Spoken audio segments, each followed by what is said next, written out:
Welcome to the show, everybody. I am DJ Universe, and I am sitting here with Dangerous Zygos, Calvin Blingwell, and Dandy Market. And look, we got to talk about what went down on May 29, 2026, out in Miami. Rick Ross kicked off his Port of Miami 20th Anniversary Black Tie Orchestra Tour. He had a full live orchestra, the Sainted Trap Choir, plus DJ Khaled, Trina, and Uncle Luke all sharing the stage. The Sainted Trap Choir alone tells you everything you need to know about the scale of this. As an artist myself, seeing a 20-year-old catalog flipped into a high-end touring asset like that is inspiring. But as an LSU business major, my mind immediately goes to the balance sheet. Paying a whole orchestra, a choir, and booking A-list guests means your daily fixed costs are astronomical before you even turn the microphones on. Exactly, Calvin Blingwell. Those orchestra sized fixed costs are the ultimate business stress test. People see a sold out venue and assume Ross is walking away with millions in his pocket. But once you subtract the venue split, which can eat up 40% of the door, plus production, road crew, travel logistics, five-star hotel blocks, and then hit that 15 to 20% management commission, that massive gross shrinkage is real. That 15 to 20% management cut is the quiet killer. Back when I was hustling just to stay alive, I learned fast that big numbers are just paint on the wall.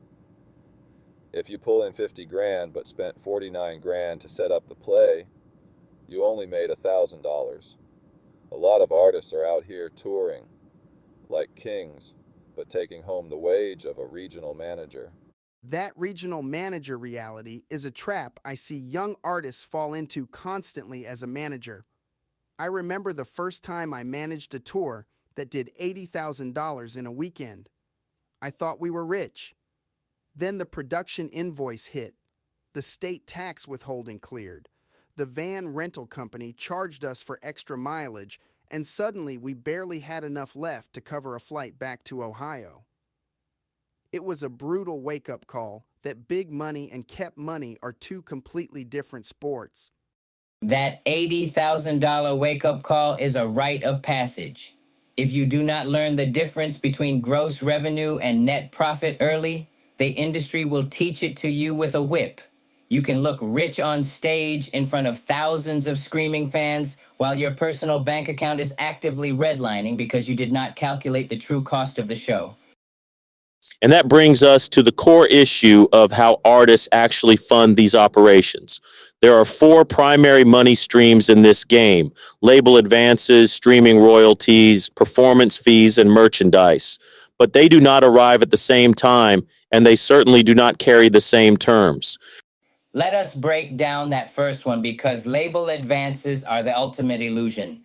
Say a label hands you a $500,000 advance. Artists celebrate like they won the lottery, but that 500 grand is a loan.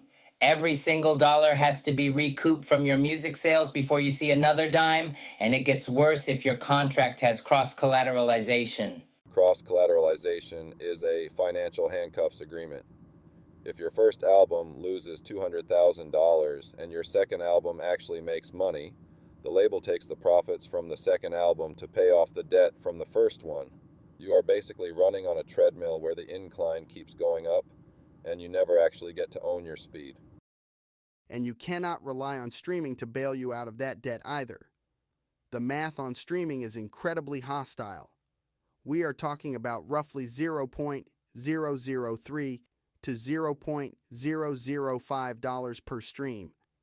If you get a million streams, that is only $3,000 to $5,000 total, and you might not see that money for 3 to 6 months due to distributor delay.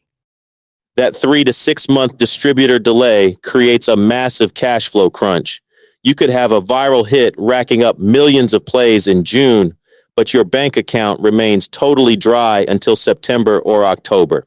If you do not have cash reserves to bridge that gap, you are going to find yourself in a very vulnerable position. This is exactly why we need to bring in supreme mathematics from the 5% nation. It starts with knowledge, which leads to wisdom, and finally you get understanding. Knowledge is your foundation. your data. If you do not have knowledge of your own contract and your own numbers, you can never move to wisdom, which is how you act on those numbers. Without both, you will never get to understanding, which is the clear picture of your actual wealth.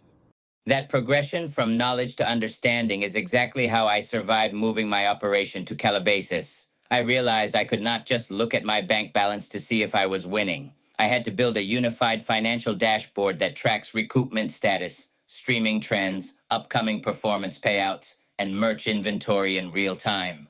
A unified financial dashboard is the difference between a real business and a hobby. Without it, tax season will absolutely destroy you because you spent the gross performance fee in December, forgot to set aside 30% for the IRS, and now you are starting the new year in a massive deficit.